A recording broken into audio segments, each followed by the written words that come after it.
Welcome to Grace. Never heard of her. I'm Gina. And I'm Maddie.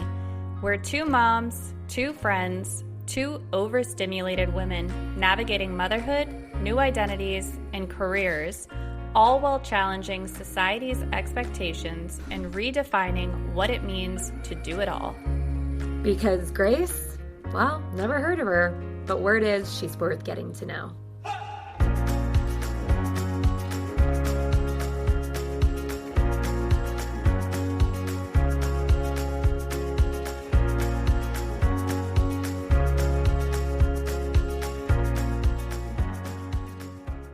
Hey, Maddie.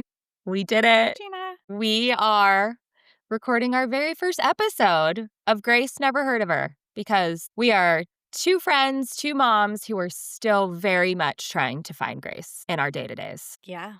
And this pod is 3 years in the making? Maybe even almost closer to 4 at this point. From the time we Wow. actually conceptualized all of the conversations that we had needed to be shared with other moms. There's just too much. There's too much to hold it all in. There is. Can we just celebrate that? That's huge. It is, yes. And let's not forget, we have kids. We moved across the country in the last 6 months to a year, bought homes, sold homes. So the fact that we managed to come together and finally launch our dream project, go us. Gold freaking star for both of us. I know. You know what? I'm just excited because I love the conversations we have. I feel like we have such different perspectives in a good way of things where maybe I might be a little quick to panic and you help me stay rooted or vice versa in some capacity. But I just love the way that we can see things from different perspectives, but also just relate in a lot of ways too. So I'm excited to talk about what's going on in our lives and all of the things that we're facing with anyone who wants to listen. Why don't we get into a little bit about us? Because right now we're just two strangers behind a mic. Tell us a little bit about Maddie. Yeah, happy to. I am almost 33 years old. Wait, really? Why did I feel like it was just your 30th birthday party? Well, because we were just celebrating my 30th. Do you remember? We were at a rooftop bar in Texas, outside in the winter, mind you. I had just gotten some fresh Botox. I was feeling myself. Mom's night out. I know. I think it was the first time we all went out as couples without the kids. Yep, because Chris, my husband, was there. Tyler, Maddie's husband. Yeah, And then this was still one kid era, this was right?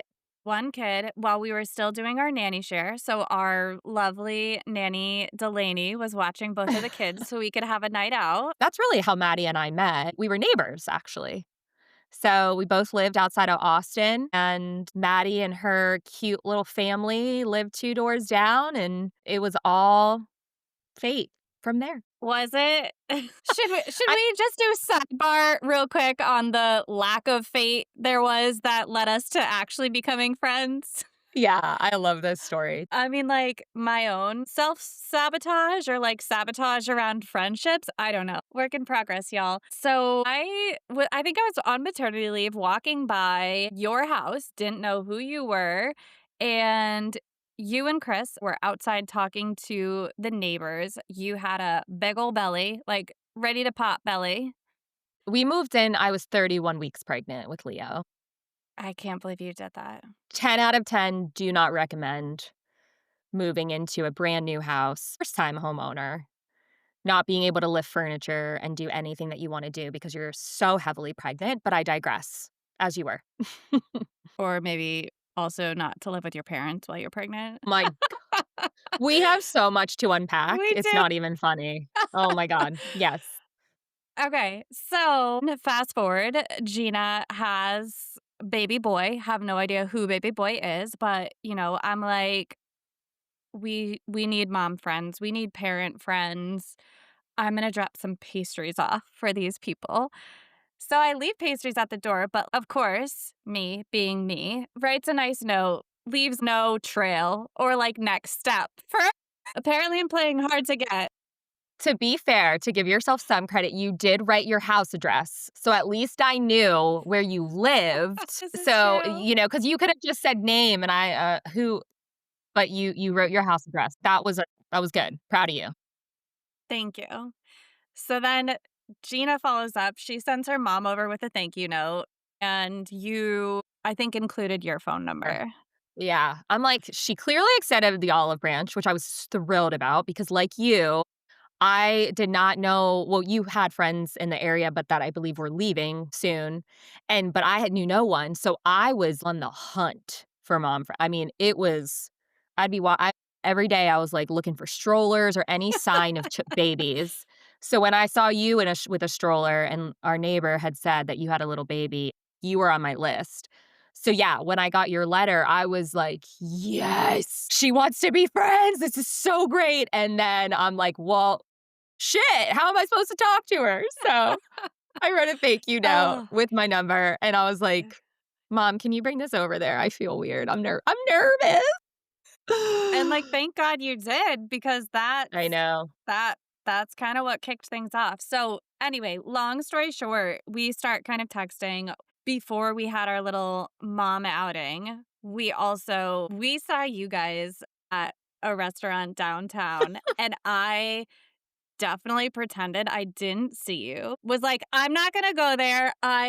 I'm so awkward. I'm not even gonna go say hi." But we, like, locked in. The friends we were with even, like, knew. They were like, "That's Gina and Chris, isn't it?" And I was That's hilarious. like, "Yeah." Funny to hear your side of the story because, right, like, on the other side at our table, because it was Chris and I Leo was, I think, 2 or 3 weeks old. My mother-in-law was in town, and my mother-in-law and Chris are 2 Ps. They're not as socially outgoing as I am, and They're I like me. vividly being like, "Oh my god, that's them,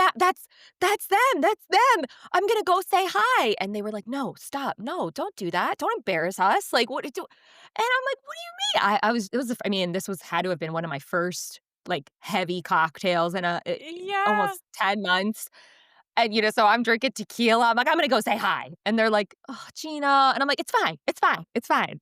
But it's just so funny until you told me. Yeah, I was like, "Oh, she didn't see me." Like, I totally believed in my head I was approaching you being caught off guard that I was coming up to you. Meanwhile, you're like, was it Mike like, here she comes." Yes. And, like, the story in your head sounds so much nicer. Like, hearing myself tell the story of what I was doing, I'm like, "I'm an asshole." Like, I am.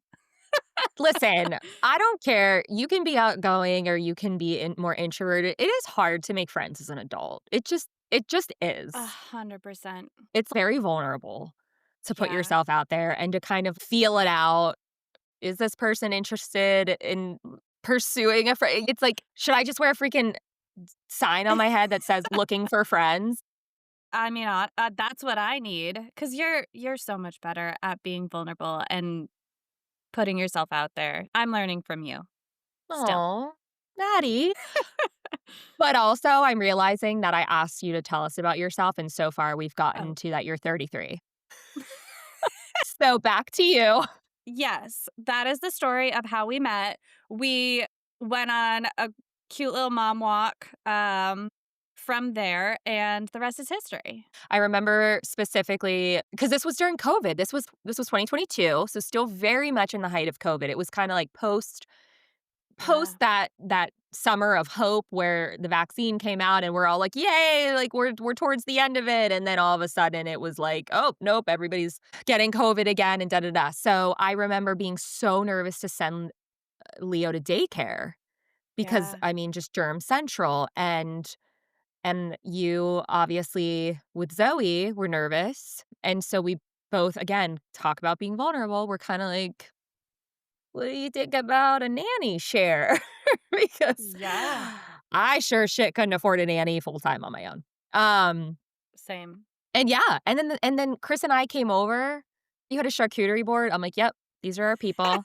You had a tattoo, that a fine line tattoo. I'm like, yeah, I can get down with these people. And that was it. like, I just truly feel like that was, like, the beginning of a beautiful friendship, which clearly is Clearly. still Here we intact. are. Yeah. Even though we're in different states now, we're no longer neighbors. I know. I It's know. sad. It is sad. We had a great run in Texas together. We did. So we met as brand spanking new moms. You had a 6-month-old, I had a 3-week-old. Well, at least Chris and I had just bought a house. You guys bought a house like a year prior. We're navigating a new city. We're navigating motherhood. We both work full time. We're navigating the changes in our marriage, right? Now having kids. And then a couple years later, we each throw in another one. Yeah. Just for fun. You know? So, I say all that because I feel like, when I think about where I am now, so I'm 35, almost 36, 2 boys, 3 and a half, 2 and a ha or 1 and a half. I feel like as much as I, like, don't have it all together, I feel like I have it so much more together than I did 4 years ago when we met, Yeah. and I think back to those years that we spent being each other's village, being each other's friends, being, each other's, like, secondary caretakers, right? I mean, we couldn't call grandma if something went down, so it was so nice to have a neighbor 2 doors down to just be like, "Hey, I Chris and I have a really important thing we need to get to. Can you watch Leo for a few hours?" Like, that was monumental, and I do believe that we were put in each other's lives. It's in such formative years, and I agree with how you said about me being vulnerable and learning from me. I feel like I learned so much from you. I don't obviously wanna tell your story. That's when, in your time, but with everything that happened with, your birth story and just how strong you and Tyler were and keeping your head above water every day with a smile on your face, like, it was admirable. Thank To you. this day, I'm just look at what they can overcome and push through. Like, life is not that bad. Like, this little problem that I'm facing is not that big of a deal. Thank you. Thank you for saying that. Yeah, I mean it though. I really do. I mean it. You and Tyler were such great people to know and just to go through this journey with, honestly. 100%. And I guess maybe that's a good little segue into I have 2 kids.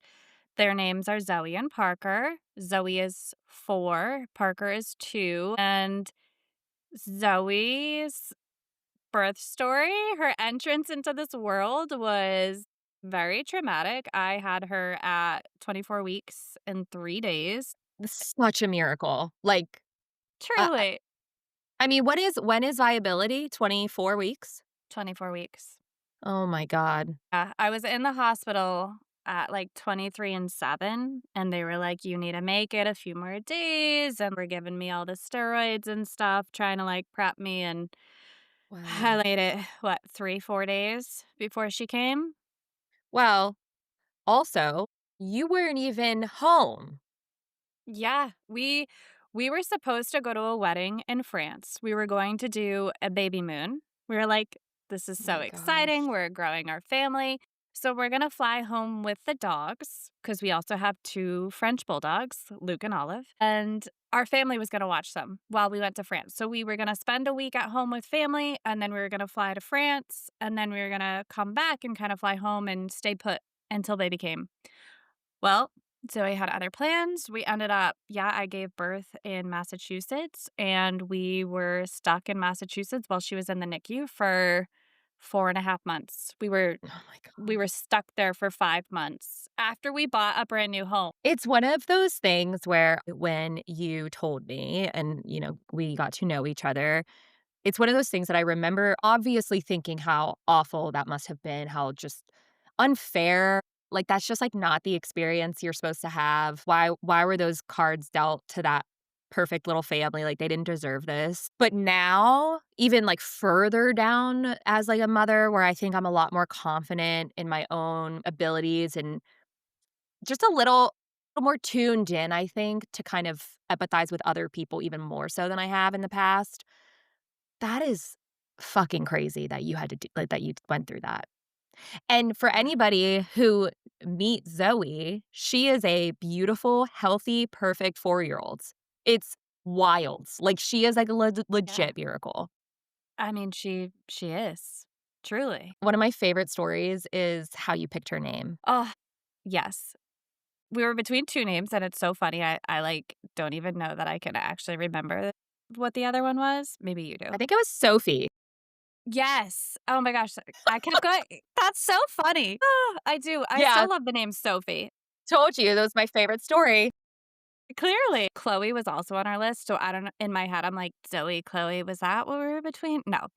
It was Sophie. You're so right. I do love that name. And little secret, Zoe was definitely my favorite name. I think my family and Tyler liked Sophie a little bit more. And I was Mm, like, listen, if I'm birthing this baby, I think I get a little more say in the name. But what really solidified it for us and our family was I remember getting a text from my mom before she was born. I think it might have been the night I went into labor. And she said, I looked up the meaning of both of the names, and Zoe means life. And we were like, that's it. That has to be it.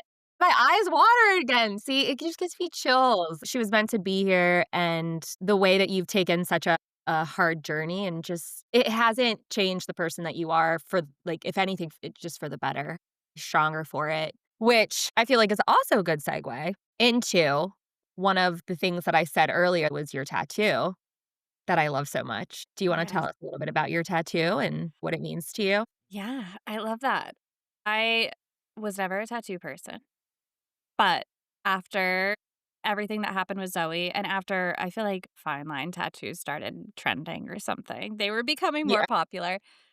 I was like, I wanna get a tattoo, and I knew exactly what I wanted to get because I had years ago read Glennon Doyle's book, and kind of that mantra stuck with me throughout my time that I was in the hospital before she was born, but then throughout that 4.5 months that we were just kind of like stuck in hell, honestly, of going through the ups and downs of her having good days and really bad days and surgeries and illness and all of the things that we experienced. I just kept telling myself, like, I can do hard things. We can do hard things. Let's just take it one day at a time and we'll figure it out from there. And so I think I got the tattoo as a reminder, but also to celebrate how far I had come, our family had come of just, I mean, don't get me wrong, like it took years and years of therapy and work and just like yeah. unlearning, relearning, all these things to kind of get through this or get to the other side, but it's just such a great reminder for me of like, hey, we have been through something that is like the absolute worst thing or one of the worst things you can go through.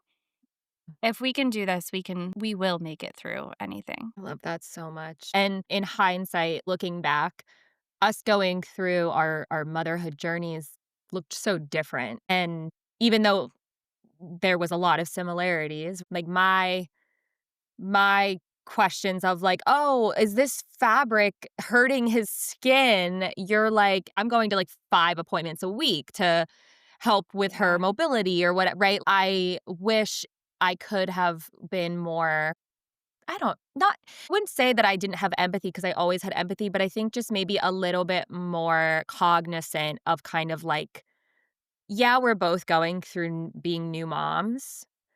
I Yeah. think you were carrying a lot more hardship that maybe I maybe came off insensitive at times. So looking back, that had to have been another challenge for you too, is to be day in and day out with this other family who had a very traditional Yeah. birth and a traditional upbringing those first few years. So you are incredible. Thank you. And I'd say I hope you don't feel any sort of guilt or any type of way because I think for new parents and just parents in general, and whatever your experience may have been or is, it's like a yes and. It's not like a but. It's not like a, oh, theirs was harder. It's like, no, we're all experiencing really hard things. And Yeah. that's maybe where the grace piece comes in, that it's like, We're all just trying to make it through the day. You know what? We found her. We can end the podcast. We don't need to do this anymore. That really is such a good point. Like, we all have to stick together. Us moms, we are super freaking heroes, no matter Yeah. which way you look at it. Biological moms, stepmoms, adoptive moms, like, Yeah. this shit's hard. This So shit's hard. hard, and it's only getting Yeah. harder, if you ask me. For real. Which let's hear about your family. Yeah, so, okay, we've got Leo, who is my 3.5-year-old. He is a carbon copy of my personality. I adore him so much, and yet he can be the most triggering person in my life because it's like looking into a mirror. He's brilliant, funny, kind. He's Pisces. He's a little emo. And then I have Jonah, who is 1.5. And he looks like exactly like I did as a baby, but has Chris's personality entirely. My married name is Sweet. My maiden name is Simonelli. We always joke Leo is such a Simonelli. Jonah is such a Sweet. It's just there is a clear differentiator. Then our dog Mosby, we adopted him. He's a mutt, but he is the sweetest boy you've ever met. I literally don't know anybody that doesn't like Mosby except for your dog, Olive. And Olive, to be fair, Olive is a bully. She has like little dog syndrome, if we want to call it that. She is like a 25-pound French bulldog. And Mosby's like 50 pounds and just terrified of her. And Mosby's like a cat. Like he's the sweetest. He really is. He doesn't bark. He doesn't jump. He just wants love. We can Yeah. relate. Like, we all just want love. So the four of us, plus Mose, we just moved back to Chicago. We both work from home. My husband and I are both in digital advertising, but I'm more on the like account management side. He's on more of the sales side. And go Lions. He's converted you. It's all Chris. So this is what I'll say. I'm gonna say something about the Lions, and truly, I could not give two shits about football years ago. I grew up Steelers fan because I'm from Pittsburgh, but the Lions are they're a great underdog story. I think at first it was more like I'm supporting Chris, who supports the Lions, and You've been converted. yeah, I love Dan Campbell. And we just moved back to New Hampshire, getting settled in here. My husband and I both also work remotely. I think this is another thing that I really admire about you because I know we've talked about this before where I'm like, feels like Groundhog's Day every day. We just wake up, we drop the kids off at daycare, we sit in front of our computers and type on our stupid keys and send stupid emails. And I'm like, what is this all for? And something that you have shown me is the need to prioritize finding joy for yourself. So when you're not momming and you're not meeting everybody else's needs, what are you doing for yourself to find joy? I love this question.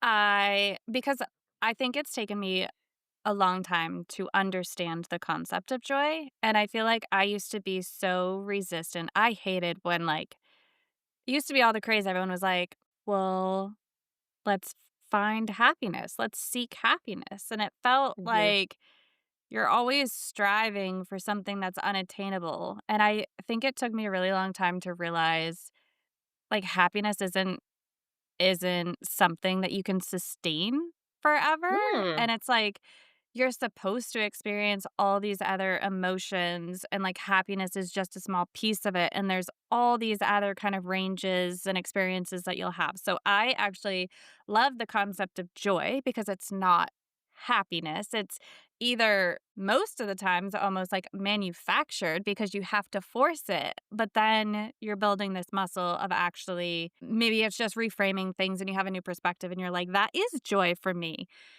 So, the things that I would say in terms of like what brings me joy, one is definitely manufactured. I wake up every morning, 5 days a week, to Mhm. work out at 5:30 in the morning. Bless. And yeah, it's it's tough sometimes, but I had to reframe it for myself because I think at first I was like, "Oh my god, this is just yet another thing I have to do. I have to wake up early." I was, like, mad about it, but then I was like, "No, you know what? On the days that I'm not working out, I'm snappier with my kids, or I Mm. feel gross or sluggish or just like I'm off. And so I think it took that for me to understand, no, this is actually joy. This is me setting myself and my family up for success every single day because I'm prioritizing my needs, what my body physically, mentally needs, so that everybody can have a better day. And it's been great. So I think that's been a really good reframe. And then the other thing that I love is my therapist actually suggested this, but she was like, "When's the last time you drove at night by yourself? Like, no kids." Oh, yeah. Wow. Yeah, What a concept. because we're exhausted by the end of the day. Yeah. You're in the grind. There's so much to do. You're managing the house. You're managing your workload. You're managing all of this stuff constantly. It's exhausting. But I have actually tried it out, and you almost get a second wind, and it's freedom, or it feels like you're reclaiming something that you've been missing. And so she was like, go to Target, grab like a decaf coffee or a tea or something, and just wander the aisles after the kids go to bed, or take yourself for a glass of wine, or go for a bike ride, or read a book somewhere or something like that. So actually, Tyler and I have both started doing this where once a week we're like, what's our joy? What's our joy for the week? And we each find something for ourselves that we can do kind of in that post bedtime time to just maintain a sense of self and find that joy. I love that. I don't feel like I need to go to therapy anymore. Kidding. You will never get rid of me, Debbie, and she knows it. You guys are gonna hear a lot about Debbie, my own therapist. But I love that just because what you said, it mostly needs to be manufactured. That, I think, is a sentence that is not said enough. At least speaking for myself, I keep waiting for joy to find me. Like, Yeah. "Oh, eventually work will get easier, or I'll eventually start my passion project," which I have. Uh, Yeah. but, just that feeling of waiting instead of just taking things into my own hands. So I love that, and I think it's something that I definitely wanna try to start instilling for myself a little bit too, because I definitely can get sucked in to the, doom scrolling and just like, "Oh, I'm so tired. I wanted to go do this thing that was gonna make me happy, but now I'd rather just sit here and watch TV until I fall asleep or something." So, Totally. love that perspective.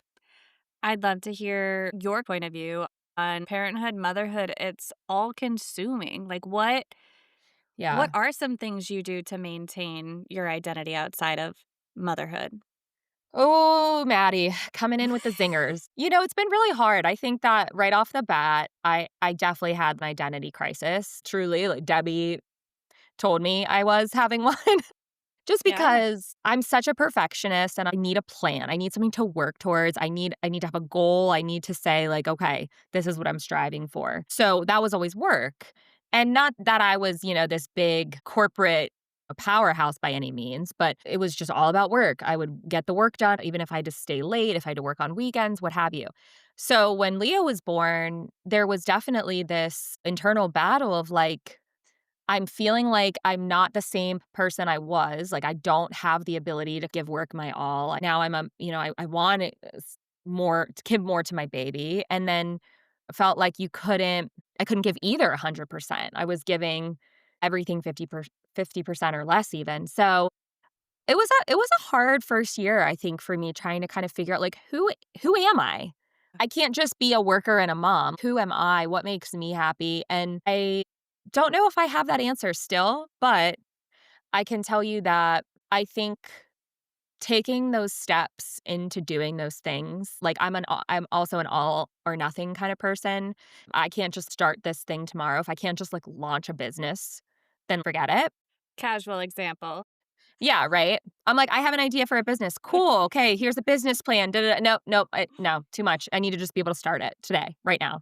But this podcast is a perfect example of just we just took the steps. I mean, it took time. This wasn't overnight. We talked about it for a long time, and then, we uprooted our lives and then came back together, slowly started talking about what we wanted this to look like, and just said, "Okay, fuck it. let's record an episode. Let's see how this goes. Yeah. And I love how it makes me feel. I love that I am neither just a mom, I'm neither just a worker right now. I'm me. I'm just me. I'm with my friends and I'm just talking Yeah. about things that matter to me. And that's it. That to me, that's it right there is just finding something that fills you up a little bit. And it doesn't have to be life changing. It's not going to be the solution to all your problems, but it's at least something that you can silence everybody else and say, like, I'm doing this for me.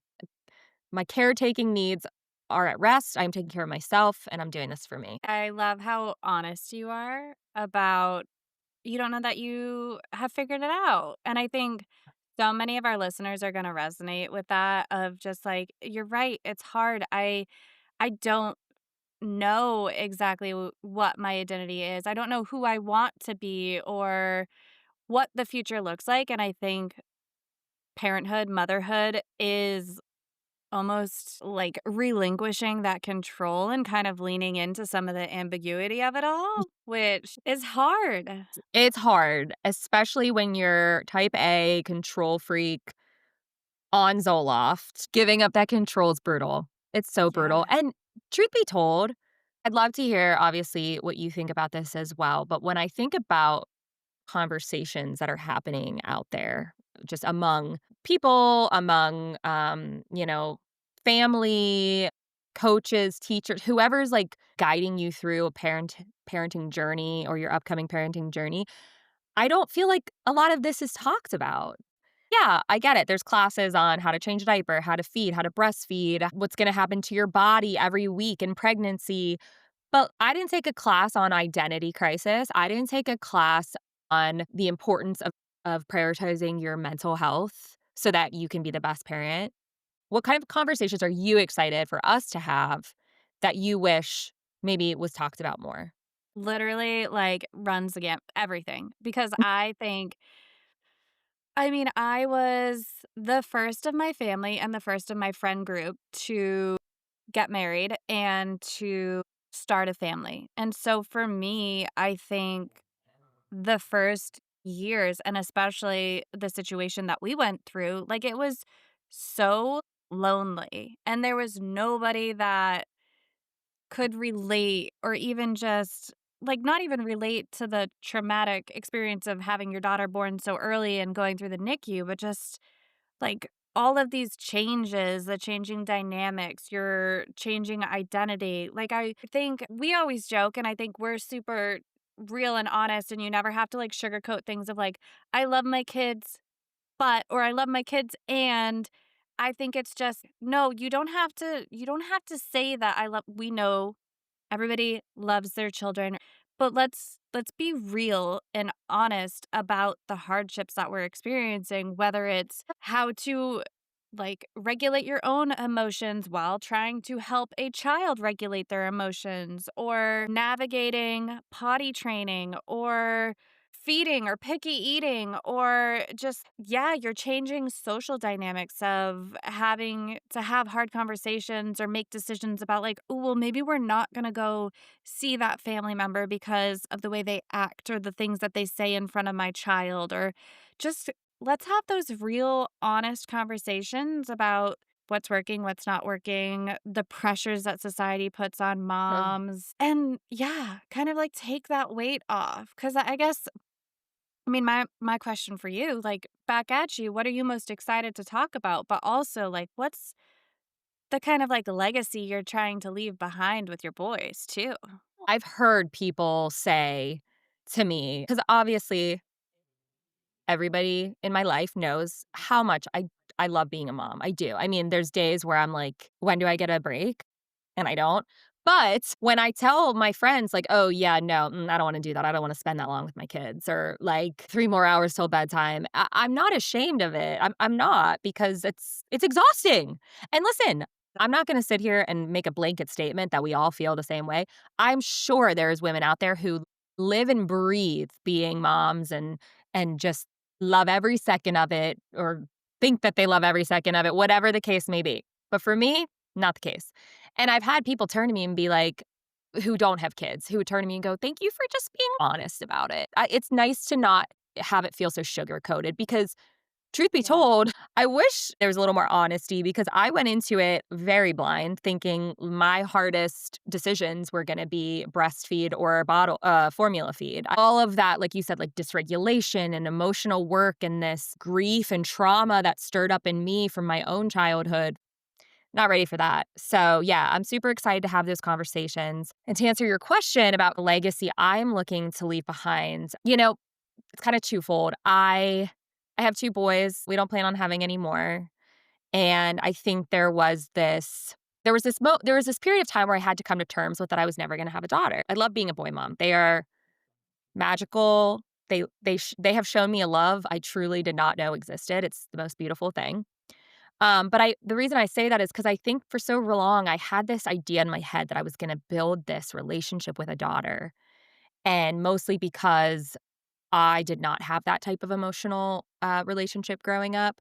And so I couldn't wait to be that mom that was just like, helping my daughter through these problems. And when she feels like boys are doing her wrong, I could be there for her and being there by her side when she has a baby someday. But not having that kind of jolted me into like, whoa, well, if I don't have a daughter, like what am I doing? And it was so quickly apparent how the sex of a baby has nothing to do with the emotional relationship that I built. Leo and we are so tethered. Our hearts are so tethered. Like there has been moments where he'll get frustrated and he'll say, "I don't love you anymore." And I say, "Okay, buddy, well, I love you so much." And he says, "You do?" Yes, of course I do. I love you more than anything. He's like, "Even though I said I don't love you," I'm like, "Yeah, nothing will ever change how much I love you." And, there's been times where he'll act up and he'll say, "Do you still love me?" "Yes, Leo, I love you." And you can just see that like safety that he feels in that moment. And so I would say the number one legacy I want to leave behind for my kids is that they know how loved they are.